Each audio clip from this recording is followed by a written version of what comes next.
Hola, ¿cómo estás? Para mí es un verdadero gusto que me estés acompañando en este nuevo curso de introducción a los líquidos corporales. Vamos a estar hablando un poquito del citoquímico, cuáles son las pruebas que debemos realizar y esta plática va a durar aproximadamente unos 40-50 minutos, espero sea de tu agrado. Antes que nada quiero agradecer al Colegio Mexicano de Ciencias del Laboratorio Clínico por prestar el aval para este curso. En este curso vamos a abordar las generalidades, así que comenzamos.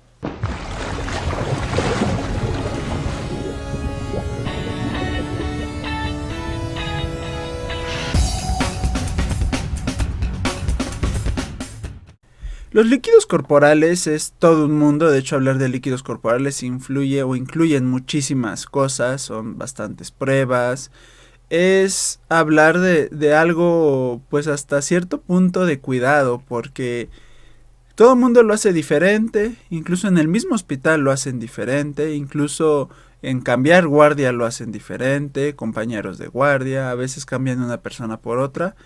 Y ocurren todas estas cosas, ¿no? Es difícil realizar esto. He visto algunos manuales de líquidos corporales, pero debido a la alta variación que existe en estos, pues es un poquito difícil llevarlos. Debido a que los líquidos corporales, pues dependiendo del líquido y el origen, pues se debe procesar de manera diferente. Y en algunos puntos es donde nos estamos perdiendo.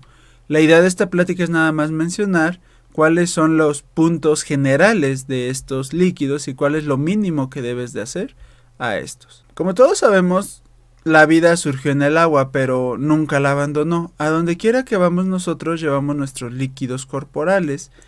Esto lo utilizamos para empezar, pues desde las glándulas, solventes para las reacciones químicas que ocurren en mi organismo. Es un medio de transporte, recuerda que la sangre en su mayoría es agua.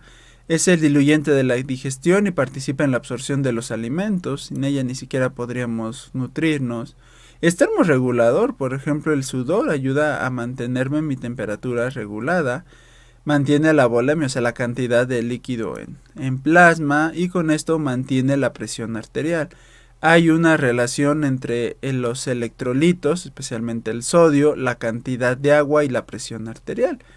Por eso nos dicen que no comamos mucha sal. Por ejemplo, un hipertenso, si consume bastante sal, el sodio se queda en el vaso sanguíneo y ese atrae agua. Al introducir más agua al vaso sanguíneo, aumenta la presión arterial. Por eso es que no podemos consumir tanta sal. ¿Ven? Esta relación. Y pues mantiene la función renal. Recuerda que el riñón pues necesita filtrar toda esta cantidad de líquido que viene de la sangre, y que la tasa de filtración glomerular evalúa justo este parámetro, cuánta sangre llega al riñón y el riñón cuánto es capaz de filtrar por minuto. El primer paso de la tasa de la filtración glomerular, el paso de la sangre en el glomérulo hacia el túbulo renal y transformarlo en orina, pues depende de agua y depende de la presión arterial, y todo esto está relacionado. Si no se introduce agua al túbulo renal, no ocurre los otros procesos, que es la reabsorción y la secreción renal, que son importantísimos para eliminar todos nuestros desechos.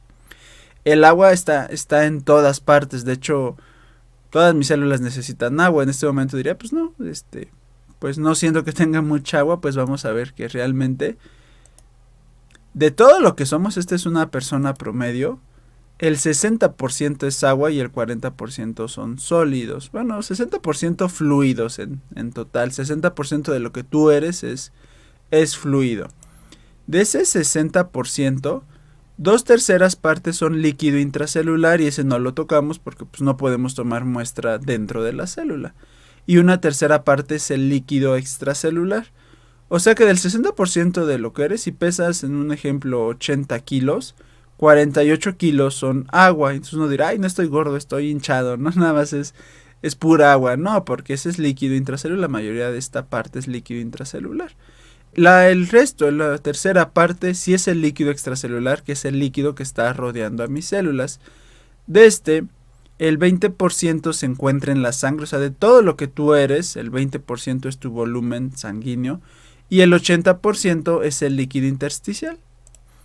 De este líquido intersticial van a derivar, por ejemplo, los líquidos corporales. Cada líquido tiene un comportamiento y una composición diferente. Por ejemplo, vemos que el líquido que está formando en el espacio intracelular es muy rico en potasio, en fosfatos, tiene muy poquito sodio, tiene proteínas y bueno, algunas otras moléculas, tanto cationes como aniones, para que al final estemos en el mismo equilibrio o en el mismo valor de cationes y aniones, ¿no? Esto de aquí.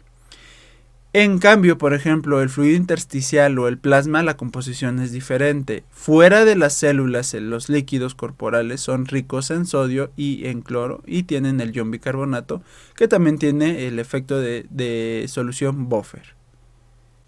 Por lo que cada líquido va a tener un comportamiento diferente y una composición diferente y por ende necesito diferentes valores de referencia por líquido corporal. Hay unos que sí se parecen, pero no todos son así. Otro punto importante es la cantidad de agua que debo de tomar. Por ejemplo, no sé si han visto estos anuncios de esta marca, que no lo digo para que no nos vayan a quitar el video, porque luego nos quitan por todo. Ellos hablan de que si haces mucho ejercicio, sudas y necesitas reponer todos estos electrolitos y toda esta agua con su producto, ¿no? Y es lo que debes de consumir.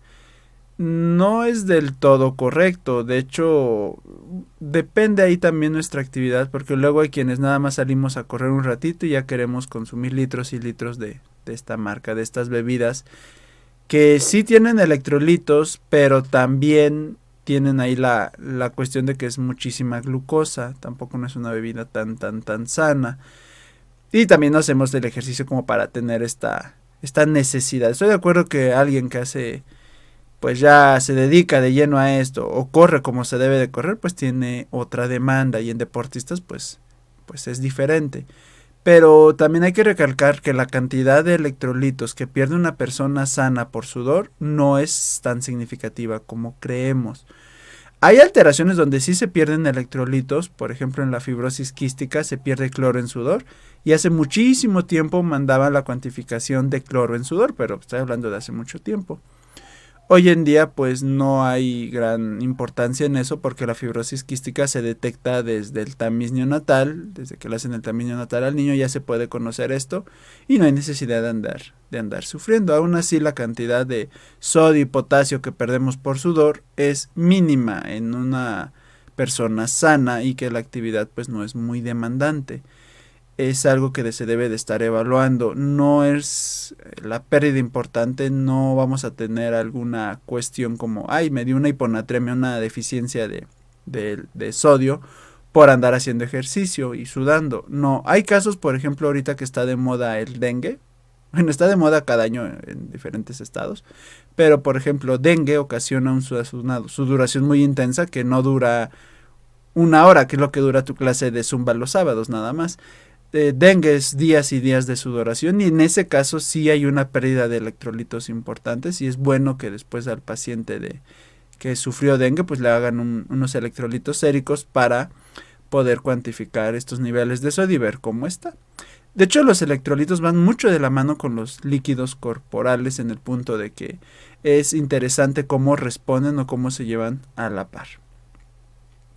Por otro lado, otro punto muy importante es cuánta cantidad de agua debo de consumir para poder satisfacer mis necesidades metabólicas.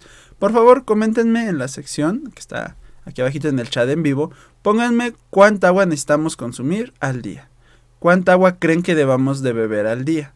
Por favor, contesten, los vamos leyendo para conocer su opinión.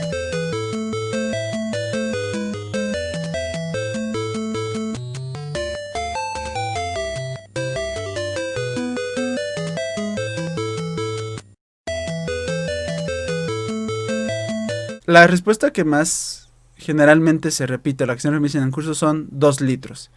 Y es ahí de nuevo algo más de mercadotecnia. Nosotros tenemos un balance hídrico que sí estoy de acuerdo que sí aproximadamente son 2 litros de agua lo que necesitamos por la pérdida que sufrimos en piel, en pulmones, sudor, heces, orina, vean más o menos son 2.3 litros de agua y entonces por eso nos decían debes de consumir 2 litros de agua al día y no tanto, eso es ya meramente mercadotecnia.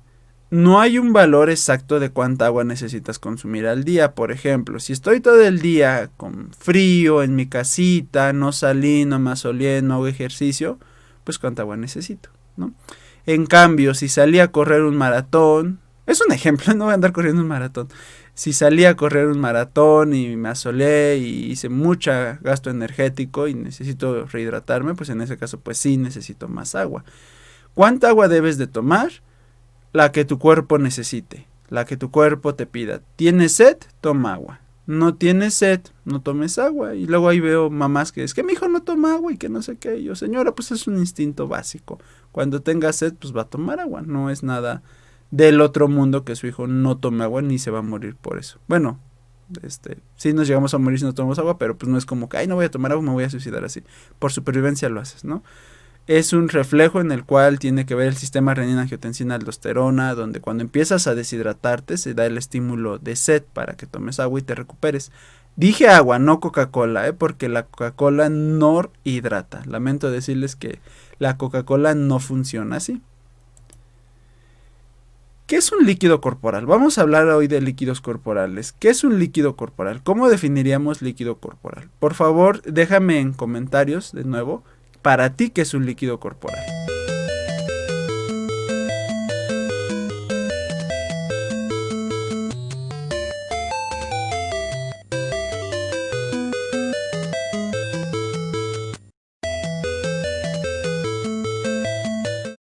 Sé que lo más obvio es decir, pues un líquido del cuerpo, ¿no?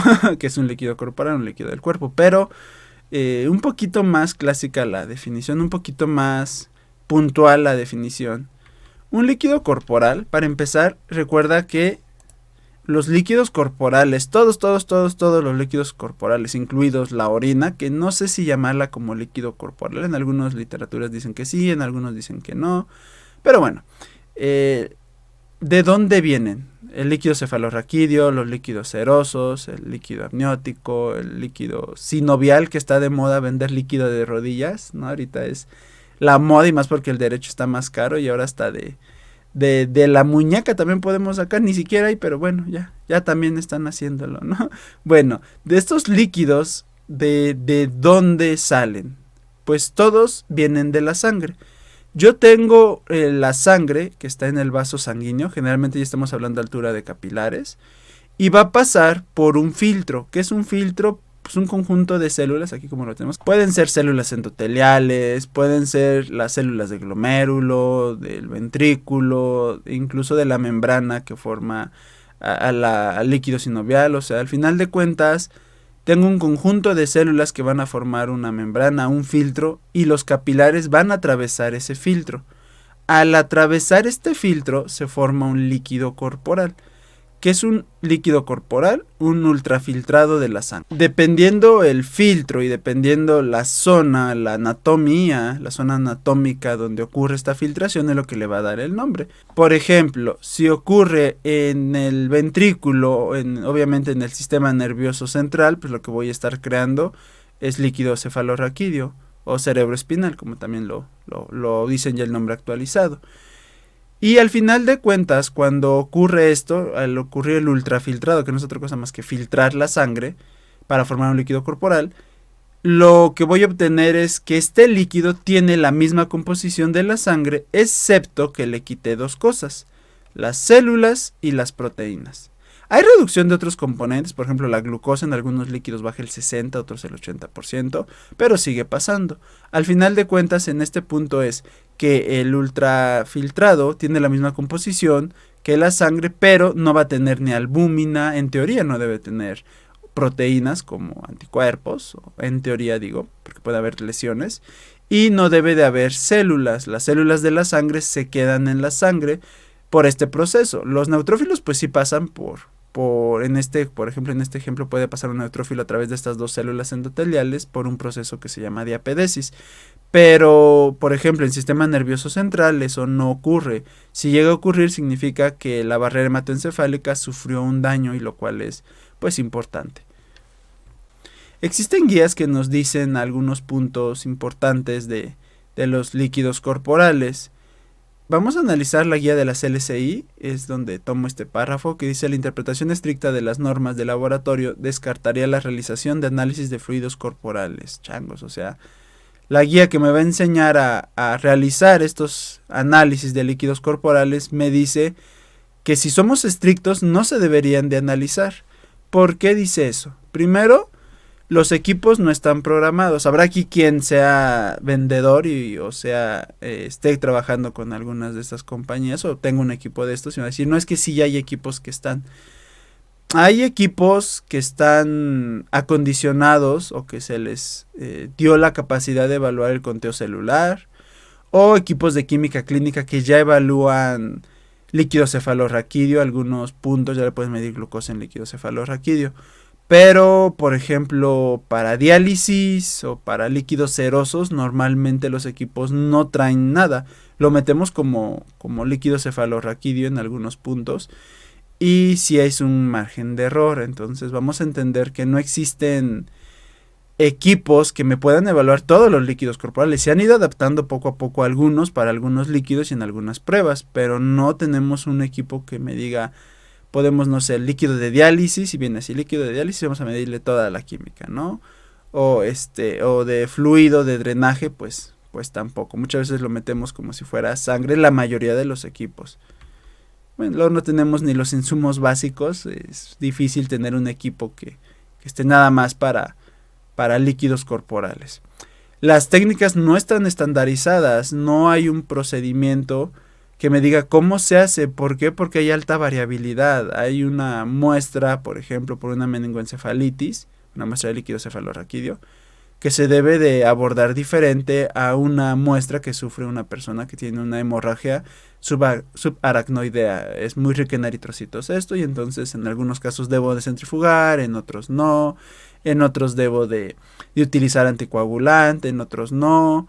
Depende del sitio de punción, depende de la situación del paciente. Entonces esto se vuelve bastante dinámico al hecho de que cada muestra debe ser abordada de manera diferente y saber un poquito de la historia del paciente.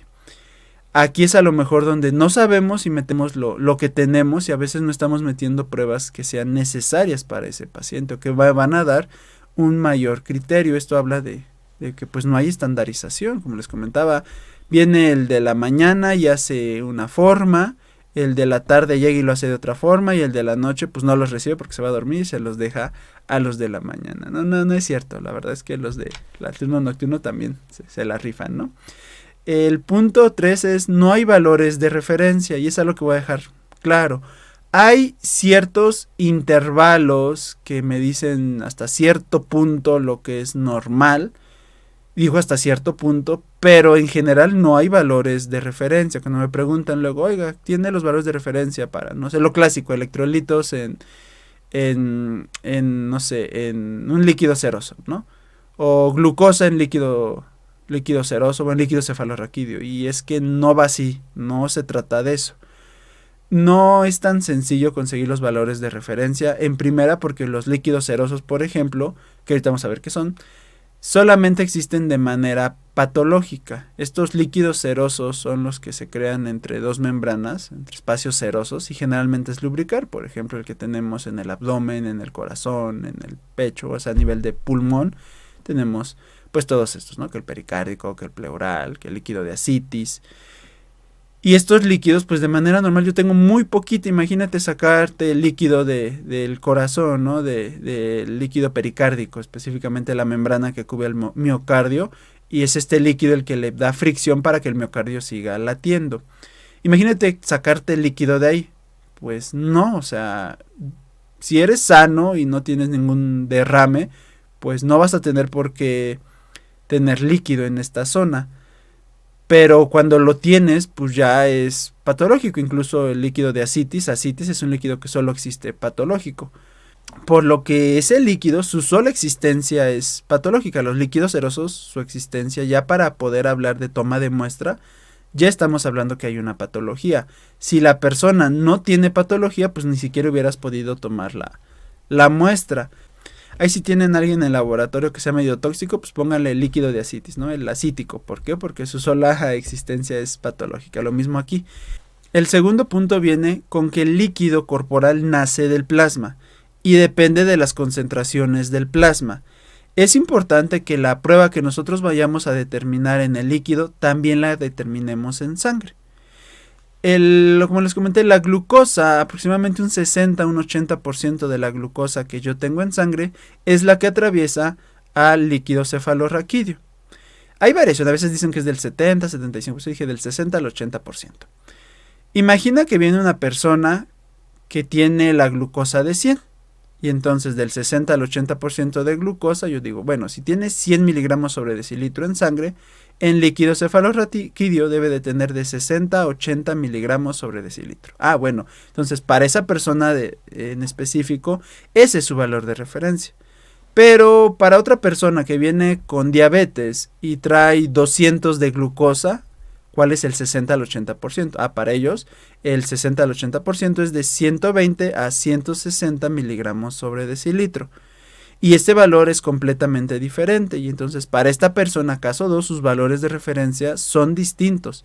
Y es como debemos de estarlo analizando. Lo que se aconseja es que media hora antes o una hora, de media hora a una hora antes de la extracción del líquido corporal, se le tome una muestra de sangre y que ahí se evalúen las mismas pruebas que vas a medir en el líquido. ¿Por qué? Porque esa sangre va a ser filtrada y es la que va a formar el líquido que después vas a analizar. No se aconseja que tomes la muestra después de la punción para el líquido corporal porque muchas veces el paciente se estresa, el paciente pues algunos hasta los llegan a dormir. Y depende de muchas condiciones. Imagínate si es un niño que está llorando y lucha y aunque hay punciones que los hacen pues despiertos, algunas, en ese punto pues el niño va a seguir pataleándose y moviéndose y va a gastar glucosa e incluso los niveles de estrés se sabe que alteran estos valores.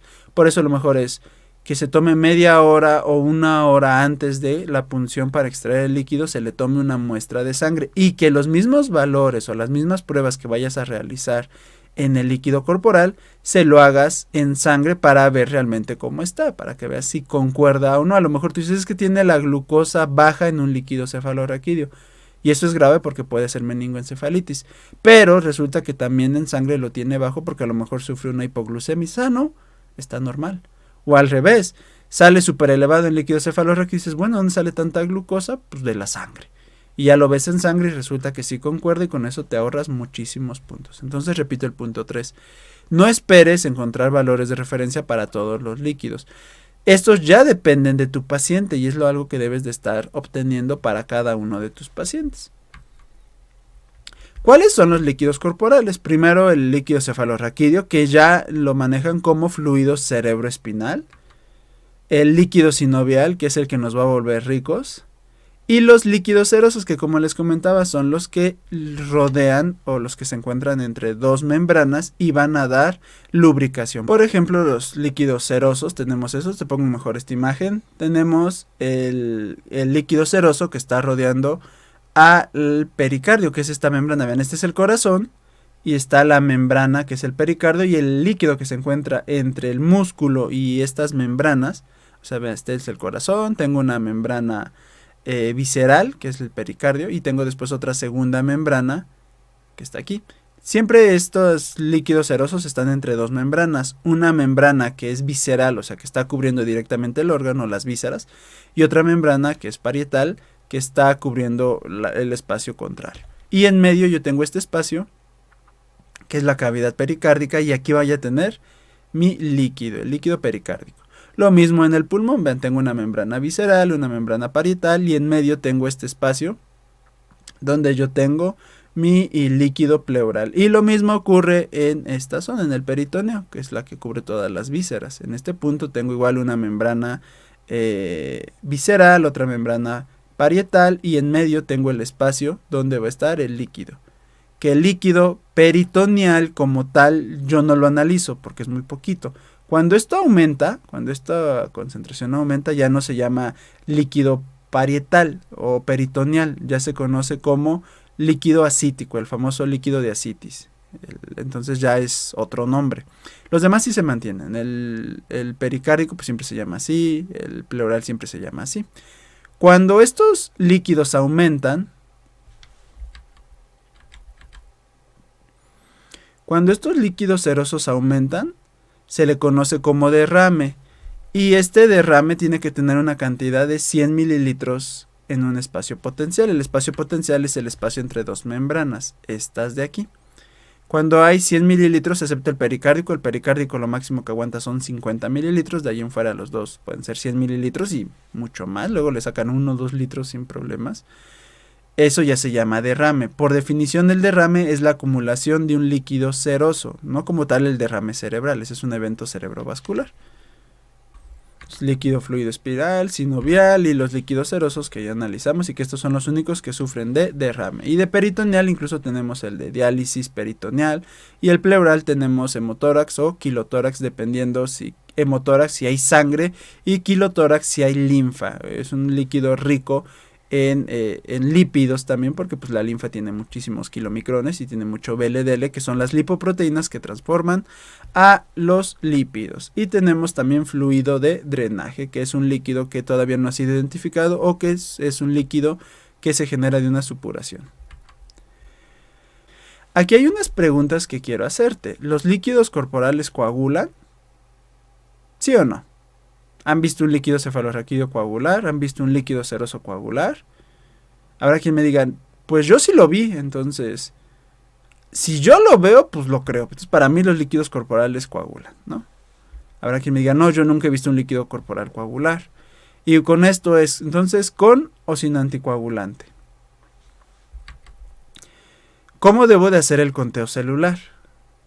¿Se deben deslizar los eritrocitos? Son preguntas que son sencillas aparentemente, pero son un poquito más complejas de lo que parecen. Primera pregunta, ¿los líquidos corporales coagulan?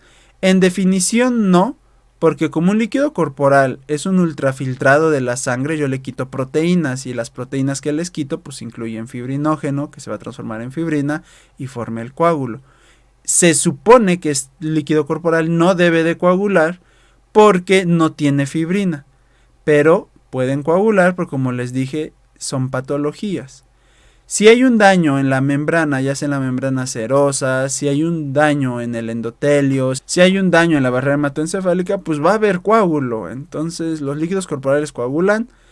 Teóricamente no, pues ya en la práctica sí por estos daños en las membranas. Y entonces, con o sin anticoagulante, pues depende de la muestra. El líquido cefalorraquídeo normalmente lo tomamos en un tubo de vidrio estéril o en un tubo de plástico estéril. Y ese no le ponemos nunca anticoagulante. Pero los líquidos serosos, como sí son muestras abundantes, digo que hacen la extracción del líquido y pueden sacar medio litro, 1 litro, 2 litros sin problemas. Ahí sí necesitamos utilizar los tubos con anticoagulante, pero ahorita vamos a ver cuáles y para qué. ¿Cómo se debe realizar el conteo celular? Si tú tienes un equipo de conteo celular automatizado específicamente para líquido corporal, pues lo puedes utilizar, pero ten en cuenta que tu líquido debe de ser el adecuado, porque si dice líquido cefalorraquídeo, luego quieres meter todos, ¿no? Hasta los líquidos serosos dice, porque es el mismo tipo de líquido y no. Si tu equipo de conteo celular, que el de hematología, viene ahí la opción para líquido cefalorraquídeo, pues sí lo puedes meter. Pero normalmente eso no ocurre, o los que somos proletariados, pues nuestro equipo es pues, un sencillito y en ese no lo podemos hacer. Por lo cual lo recomendable es que el conteo celular sea manual en la cámara de Neubauer. ¿Se deben lisar los eritrocitos? Sí, aquí el punto es que lo debemos de reportar, el cómo están los eritrocitos, pero cuantificar como tal los eritrocitos no tiene caso. En caso de que quieras saberlo, me dicen luego que para cuantificar si es o no hemotórax necesitan tener el porcentaje de eritrocitos, pues hazle un hematocrito. Ahí sí. Más que contar los eritrocitos, lo mejor es hacer un hematocrito para el líquido pleural en el caso que sospechen de hemotórax. Para aquí. El líquido pleural lo centrifugan, hacen su hematocrito y van a obtener, si es mayor al 60% es un hemotórax, si no, pues no es hemotórax. Sería el único punto en el cual los eritrocitos me ayuden en caso de darme valor clínico. Igual en el líquido cefalorraquídeo, en algunos casos se ven al microscopio y se habla de cuántos tenemos crenados para ver si hay un problema y una hemorragia subaracnoidea. Pero así como tal, el conteo de eritrocitos que nos dé un valor importante, pues no, o sea, que digas, ay, tiene 1 millón de eritrocitos, este tiene 2 millones de eritrocitos. No, debemos de reportar su presencia, pero no debemos como tal contarlos. Una vez que se reportan, se ven al microscopio, para el conteo de leucocitos sí se deben de lisar. El conteo de leucocitos, lo recomendable es hacerlo de forma manual, excepto que tu equipo sea muy bueno y tenga esta opción y lo puedas realizar, que conozco muy pocos que lo pueden hacer, por eso lo mejor es que lo hagamos manual. Además no lo hacen para todos. Ok. Y entonces, ¿qué debo de hacer? ¿Recuerdan con o sin anticoagulante? El de líquido cefalorraquídeo, pues como les dije, no entra tanto en esto porque también obtenemos muy poquita muestra y a veces pues hay que ver qué le hacemos a ese líquido. Pero en los demás líquidos de derrame, pues tenemos muchísima. Recuerda que derrame tiene que ser mínimo 100 mililitros, 50 para el pericárdico. Y pues litros realmente. Vamos a tomar un tubo rojo, bueno, esto lo hace el médico. El tubo rojo, o puede ser dorado, para bioquímica, donde lo mínimo que tienes que meter es glucosa, proteínas, LDH y si se puede lactato. O sea, también yo no gastaría, o sea, si tu laboratorio no lo realiza, no gastaría en implementarla para todos los pacientes. Aquí sí es una forma muy puntual. Aquí sí dudaría de ese punto de si lo quieren o no quieren hacer. Digo, no está de más. Pero lo que sí va de entrada es glucosa, proteínas y LDH. Lactato es excelente si lo van a realizar, pero como te digo, no en todos los pacientes tiene un buen resultado. En hematología puedes utilizar un tubo con heparina o un tubo con EDTA. Lo mejor es para morfología que sea heparina, pero pues no hay ningún problema. La idea es que lo vayamos a procesar porque la vida media de los líquidos corporales también es poca. Un líquido cefalorraquídeo en menos de 2 horas ya debes de tener el resultado, porque un líquido cefalorraquídeo cerebroespinal, que es como también ya dicen que se dice de manera actual, después de 2 horas ya no sirve y solo la punción se hizo para nada. Entonces estos líquidos los vamos a analizar lo más pronto posible. Es una prueba o es sí es una prueba que se debe de atender lo más pronto. Así como el ego, ¿no? El ego también después de un tiempo ya no sirve. Pues así estos líquidos, a también tener este proceso, pues lo mejor es hacerlo lo más pronto. En hematología vamos a hacer el conteo y el diferencial. En microbiología, gram y cultivo. Lo de entrada es el gram y el cultivo, y en este debe ser un tubo estéril sin anticoagulante. No te aconsejo que obtengas la muestra porque es clásico que nada más nos entregan estos tres. No te aconsejo que utilices ni EDTA ni heparina para microbiología porque se ha reportado que puede disminuir el crecimiento celular, el crecimiento de tus bacterias. Mejor utiliza un tubo aparte, un tubo estéril, un tubo sin anticoagulante para que puedas hacer tus determinaciones de microbiología. Para líquido cefalorraquídeo, si es, por ejemplo, por sospecha de meningoencefalitis, si es por una bacteria, pues es muy rápido o la muerte va a ser muy rápida, y luego el cultivo, si no tenemos el cultivo acelerado o por métodos automatizados, luego tardamos 3-4 días en dar resultado y eso pues el paciente o ya se curó o ya se murió. Es algo ahí delicado, por eso lo primero es hacer el gram y reportar el gram, y es algo que nos va a dar bastante aporte. Los conteos manuales de la cámara Neubauer, o sea con hemocitómetro, ya tengo un video en YouTube que lo puedes ver, abajito te dejo el link. No tiene caso que lo hagamos de nuevo, la verdad es que por cuestiones de tiempo prefiero enfocarme en otros puntos. Acabando este video, reproduce ese video para que tú tengas eso completamente claro. Eso mejor verlo aparte, ¿no? Porque hablamos en ese video un poquito de los diluyentes, con qué lo vas a diluir, si vas a no alisar los eritrocitos, el tipo de diluyente, hay puntos buenos y puntos malos. Viene, por ejemplo, el ácido acético, que es algo muy común que utilizar. Lo utilizamos para hacer una mejor observación de los leucocitos a la hora de hacer el conteo, pero para líquidos sinoviales forma un pseudocoágulo debido a que el líquido sinovial tiene mucina y ácido hialurónico, entonces ahí no se puede utilizar. Y bueno, hay diferentes diluyentes y todo eso te lo explico en el video y cómo hacer las diferentes técnicas. Esto me lo salto porque ya lo vi en ese video y no quiero volver a hacerlo más complejo, eso ya lo vimos. Ahora el punto que te quiero dar, quitando eso de conteo, que ya lo puedes ver y está grabado, no tiene caso que lo vuelva a dar. Vamos a hablar ahora de celularidad. Es algo muy común que los líquidos corporales le tengamos miedo a las células. ¿Por qué? Porque pues hay diferentes tipos y es unas células a las que no estoy acostumbrado. Tal vez por eso viene el miedo. Lo primero es que existen diferentes técnicas para mejorar la celularidad, porque muchos líquidos cuando no sufren un proceso infeccioso, son solamente por, no sé, cuando es por una alteración en la presión oncótica, por ejemplo, pues no voy a encontrar gran infiltrado de células. Y tengo poquitas, pero tengo que hacer el diferencial. Lo que se aconseja es una citocentrifugación. Vemos aquí hay centrífugas especiales donde le meten esta base de plástico. Aquí ponen su portaobjetos que ya tiene incluso marcado dónde van a llegar las células. Pones tu muestra en este equipo y lo conectas todo, vean. Este va aquí. Aquí pones tu muestra, aquí van a bajar y aquí van a precipitarse, por la centrifugación van a llegar hasta tu extendido, ¿no? Y ya de aquí esto lo puedes observar, lo tiñes y lo puedes observar al microscopio sin problema. Es medio difícil, yo no he visto muchos de estos, generalmente son estudios de investigación o ya hospitales especializados, que es lo que hacemos, normalmente centrifugamos nuestra muestra y de ahí vamos a obtener el sobrenadante. Y del sobrenadante vamos a hacer nuestro extendido. Bueno, frotis, porque realmente no hacemos extendido. Por ejemplo, el líquido cefalorraquídeo no es recomendable hacer el extendido. Ponemos una gota de líquido y lo dejamos escurrir. No hacemos, así como están viendo en la imagen, lo inclinamos tantito y dejamos que escurra. Y de hecho el nombre me da gracia porque le dicen extendido o frotis por gota escurrida. Y pues sí me da chista, ¿no? Es como gracioso de cómo se escurre y así es como se hace. Ya nada más lo dejamos secar y hacemos la tinción de Wright para poder verlo al microscopio. De las células que vamos a encontrar, no hay que preocuparnos. La celularidad es muy simple, solamente hay 3 opciones. Cuando tú veas tu extendido, bueno, tu frotis, porque no hiciste extendido, bueno, sí fue extendido por escurrimiento, pero nunca le vayas a hacer el extendido como los extendidos normales. Igual lo puedes hacer con una pipeta Pasteur, poner una gotita y con esa misma pipeta lo arrastras, pero suavemente. Eso es recomendable para líquidos cerosos. Al hacer esta tinción y verlo al microscopio, decimos, bueno, ¿ahora qué veo? Y muchas veces nos da miedo ver los líquidos corporales. Y pues porque sí tienen que tener respeto con estos líquidos, si hay otro tipo de células, pero tampoco hay que complicarnos.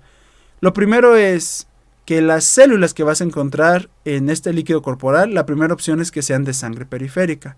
Y las de sangre periférica, si ya estuvimos en hemato, ya las conocemos. La segunda opción es que sean macrófagos, que son bastante sencillos de distinguir cuando me dicen dónde verlos. Ahorita vamos a ver unas fotografías. O células mesoteliales o de revestimiento. Las células mesoteliales las encontramos únicamente en líquidos serosos. Para otros líquidos van a ser células de revestimiento. Y entonces vas a ver tu célula. Si tienes dudas de qué célula es, pregúntate. ¿Es de sangre periférica? ¿Esta célula la he visto en sangre periférica? No, ok. Me paso al siguiente. ¿Esta célula es un macrófago? No, pues ya la última. Células de revestimiento. Que si son de líquidos serosos se les dice células mesoteliales. Vamos a ver unos ejemplos muy sencillos. En esta tablita nada más eran los porcentajes de cada una de las células y depende de la edad. Por ejemplo, linfocitos recién nacidos, vean, monocitos, neutrófilos, niños de 2 meses a 18 años no está establecido, adultos mayores de 18 años y el porcentaje. Esto es para fluido cerebroespinal. Esto de aquí que tenemos es algo muy sencillo. ¿Qué son? Linfocitos normales en líquido cefalorraquídeo. Aquí tenemos otros linfocitos, estos de acá. Este del asterisco no lo vean, este de ahí es un monocito. Pero este de aquí, ese es un linfocito y este, véanlo, también es otro linfocito, pero el de aquí es un linfocito normal y este es un linfocito reactivo, activado, atípico. ¿Qué otro nombre le han escuchado? Linfocito T maduro, bueno, hay varios. Este de aquí pues tenemos un neutrófilo, aquí no hay problemas, pero el neutrófilo está vacuolado. Cuando ustedes vean neutrófilos vacuolados significa que hay infección, no hay de otra. Este es por unas bacterias, incluso vean aquí adentro se ven ahí las bacterias que el neutrófilo fagocito, ya no hay pierde de lo que es, ¿no? Este se ve un poquito diferente, hay que tener cuidado. Podrían confundirse con neutrófilos, pero vean el tamaño de los gránulos. Eso yo no lo veo en un neutrófilo, de este tamaño no, aunque esté vacuolado. Este de aquí sí podría ser un neutrófilo, pero estos no. Esos son eosinófilos. Son todas las células en sangre periférica que estamos viendo cómo se ven en un líquido cefalorraquídeo, entonces ahí no hay pierde. Ahora, esta recuerda, el asterisco es la célula que no te quiero mostrar, esa no la veas, no me veas el asterisco. Estos de aquí, ¿qué son? Tienen vacuolas más grandes y su patrón de cromatina es diferente. Estos de aquí son monocitos. Los monocitos normalmente no están en un líquido cefalorraquídeo solos. Cuando tú veas elevación de monocitos en un líquido cefalorraquídeo cerebroespinal con también predominio de linfocitos, eso o es viral o es hongos, no hay de otra. Estos de aquí se ven muy parecidos a los anteriores, pero se ve una gran diferencia. El citoplasma es más grande y el núcleo es más redondito. Estos de aquí. Estos de aquí ya no son monocitos, incluso están más vacuolados. Estos son macrófagos. Estos ya son. En sangre periférica no vamos a ver macrófagos porque no están ahí. Vemos monocitos, salen a tejidos, sufren ciertas modificaciones y son macrófagos. Aquí en un líquido corporal ya podemos encontrar macrófagos. Recuerda, celularidad son de sangre periférica, ya vimos cuáles son, o son macrófagos, estamos viendo una foto, o son de revestimiento. Vean este de aquí, es más grande incluso el citoplasma grandote que tiene, y aquí adentro que tiene eritrocitos. Al tener eritrocitos, pues yo digo que es un eritrófago o macrófago fagocitando eritrocitos. Ahora este ya tiene esta tonalidad negra que hace ratito no tenía. Esto es un macrófago cargado de hemosiderina que se considera como siderófago. ¿Qué es esto? Cúmulos de hierro. El eritrocito tiene hierro porque pues, tiene hemoglobina. Este hierro es transportado o es almacenado por la ferritina y la ferritina al precipitarse forma la hemosiderina. Y lo que yo veo es un siderófago. Entonces, ¿esto qué es? Hierro. Así de sencillo. Vean, aquí está el macrófago, como tiene los eritrocitos, pero también tiene cúmulos de hierro, la hemosiderina. Y eso es un eritrófago con hemosiderina. Estos de aquí, estos cristales amarillos, ya no son hierro. Igual es un macrófago. Este macrófago tiene hematoidina. Esto de aquí sí es hierro. Esta tinción ya no es una tinción de Wright. Es de Gemsa me parece. Pero en este punto véanlo. Esto de aquí es el hierro. Esa es la hemosiderina. Por eso es un siderófago. Pero los cristales son hematoidina y vienen del metabolismo del grupo hemo. Cuando yo el grupo hemo lo desarmo, me queda hierro y la protoporfirina, que de ahí va a derivar la bilirrubina. Pues en el camino entre la protoporfirina y la bilirrubina se va a formar la hematoidina y son estos cristales que yo veo, que estos se ven aunque no haya tinción. Si ustedes llegaran a hacerlo así, que no sé por qué, pero pues lo ven al microscopio, sin hacer tinción, sí se ve el color amarillito. La bilirrubina es amarilla, ¿no? Por eso la ictericia. Bueno, vean, cristales de hematoidina, este es un fondo Diff-Quick, es una tinción rápida y vean cómo se ve. Todo esto es líquido cefalorraquídeo, entonces, pero no se preocupen, estos cristales los pueden encontrar en todos los líquidos, solo agarré de ejemplo este porque es donde hay más contenido y más material. Ok, las células que yo encuentre en el líquido cefalorraquídeo me van a también ayudar a saber cuánto tiempo lleva la hemorragia en caso del líquido cefalorraquídeo, aquí sí es específicamente de este. Si yo veo neutrófilos y macrófagos nada más, esa hemorragia lleva de 2 a 4 horas. Si yo veo eritrófagos, de 1 a 7 días. Si yo veo hemosiderina en siderófagos, 2 días hasta 2 meses. Y si yo veo hematoidina, de 2 a 4 semanas. Si el paciente acaba de sufrir la hemorragia, pues nada más voy a ver neutrófilos y macrófagos. Si yo veo hematoidina, significa que mínimo lleva 2 semanas. Vean aquí 2 días. Incluso las siderófagos pueden durar hasta 2 meses. Es muchísimo tiempo. Ahora estas células ya se ven diferente. Estas células no son de sangre periférica, pero tampoco son macrófagos. Estas son células de revestimiento, que son células ependimarias o de los plexos coroideos. Células que forman a los plexos coroideos que son el sitio donde se va a formar directamente el líquido cefalorraquídeo dentro de los ventrículos. Hagan de cuenta que en el cerebro tengo sitios huecos, no es porque tenga el cerebro hueco, o sea, tengo sitios huecos que son los ventrículos, y dentro de los ventrículos tengo los plexos coroideos, que es directamente el filtro de la sangre que va a dar origen al líquido cefalorraquídeo. Y puede ser que yo tenga de ahí el sitio donde se desprende, pues va a tener diferentes nombres. Si se desprenden directamente del plexo coroideo, pues se les dice células coroideas, y si se desprende del ventrículo se les dice células ependimarias. La verdad es que tienen la misma importancia, o sea, no es algo que pueda distinguirlo, o sea, necesito una muy buena atención, un muy buen microscopio y bastante experiencia para saber diferenciar entre ependimarias y coroideas, pero no tiene caso, te puedes reportar células de revestimiento y punto. Estas son las células, vean, células ependimarias o de revestimiento. Sí, les digo, sí hay una diferencia, pero es muy difícil de observar, que tiene que ver con los bordes. Vamos a verla, vean. Aquí está el borde, esa es una célula coroidea. Vean cómo se ve este borde, que es del plexo coroideo directamente. Y vean aquí, cómo no se ven bordes. Y esa es una ependimaria. Aquí tenemos las dos, vean cómo se ve este borde y vean cómo se ve este borde. Esta es una ependimaria y esta es una coroidea. La ependimaria tiene estas estructuras. Aquí están, vean.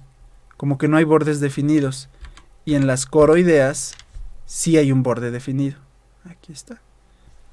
Esa es una diferencia entre coroideas y ependimarias, pero pues también puede ser por la tinción y como les digo, o sea, a mí porque me dicen y aquí está la imagen bonita, pues lo puedo ver. Pero luego nos llegan muestras y hacemos el extendido y para empezar hay pocas células de revestimiento, luego ni las encuentro.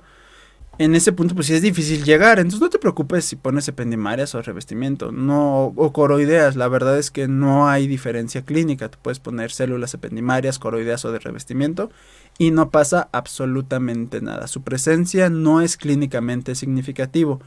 Lo que me interesa es la distribución, también tenemos estas células que son células fusiformes en líquido cefalorraquídeo que vienen de la aracnoides, que es una capa de la meninge.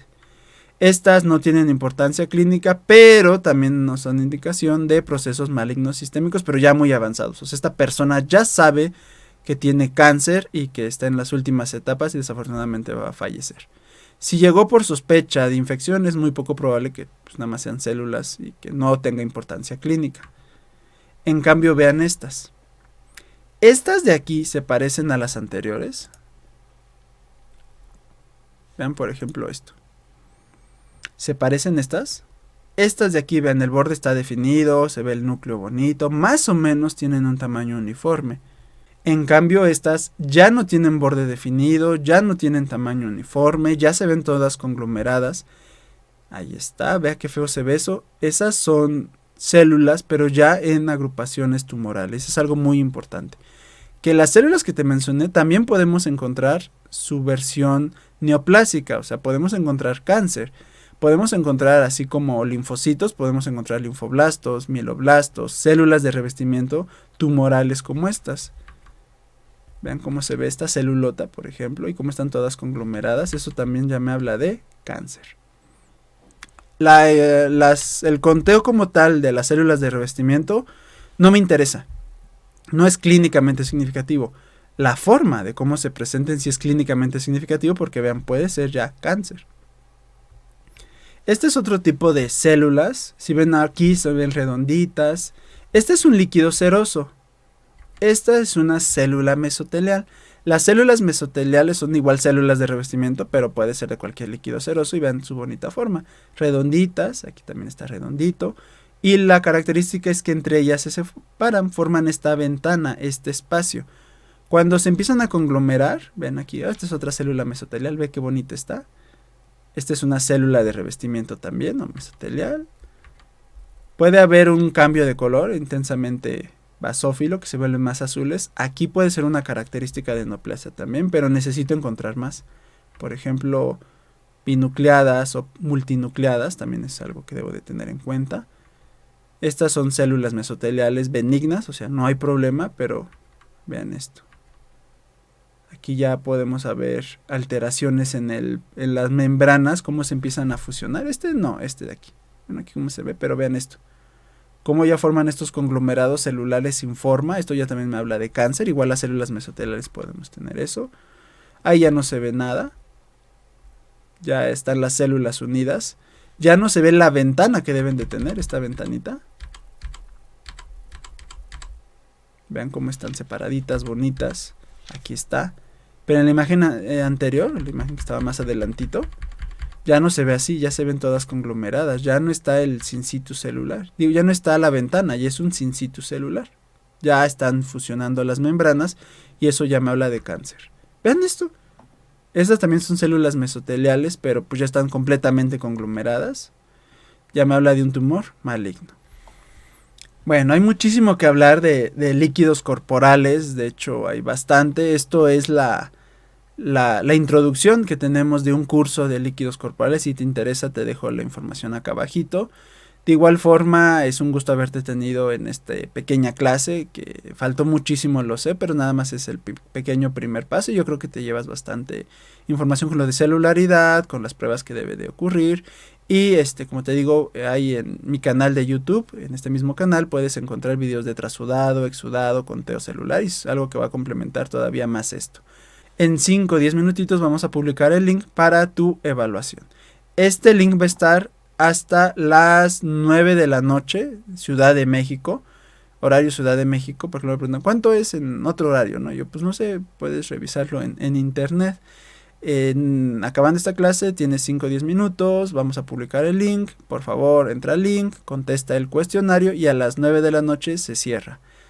Que lo tienes abierto y que lo estabas contestando, pues se cerró a las 9 y ya tu respuesta no va a ser considerada. Por favor recuerda nada más contestar una vez. Si contestas más de una vez, ambas van a ser eliminados, ambos registros o los registros que tú hagas. Solo dale clic, entra al registro, pon tu nombre, tu correo, tu nombre como quieres para la constancia, así como lo pongas, así va a estar en tu constancia. Como recibimos muchas, por suerte, tenemos una muy buena respuesta, muchísimas gracias. Es difícil darles un seguimiento, entonces imagínate hacer constancia por constancia y enviar correo por correo cuando son 1000, 2000 personas, porque no nada más tenemos este curso, tenemos otros. Lo que hacemos es, así como pones el nombre, así queda en el sistema, se genera tu constancia automática y en automático se envía. Por lo que no tenemos tacto, no tenemos contacto con tus datos, solamente en el sistema. Por lo que te pido tengas mucho cuidado con cómo pones tu nombre, porque luego hasta se enojan y dicen, es que pusieron mal mi nombre. Yo ni siquiera sé cómo te llamas. Así como la notes, así se va. Contesta solamente una vez, son 10, 15 preguntitas nada más. Y una vez que hagas esto, nada más te va a aparecer ahí la pantalla en blanco y busca ahí que esté nada más la opción o el letrerito de gracias y cerrar tu pantalla o cierra tu ventana y ya acabaste. Y aproximadamente en 7 días te haremos llegar tu calificación y después de 3 a 4 semanas tu constancia, porque tenemos que tramitarlas. Luego me escriben, ya está mi constancia, ya está mi constancia, ya está mi constancia, o a mi amigo ya le llegó y a mí no, y espérense, son pues mínimo 3 semanas, mínimo 20 días es lo que nos tardamos en hacer todos estos trámites. Aunque nos apuramos, pues no es tan sencillo, entonces les pido un poquito de su comprensión. Bueno, muchísimas gracias por haber tomado esta pequeña plática, espero te haya resultado agradable o que lo hayas disfrutado tanto como yo al grabarlo.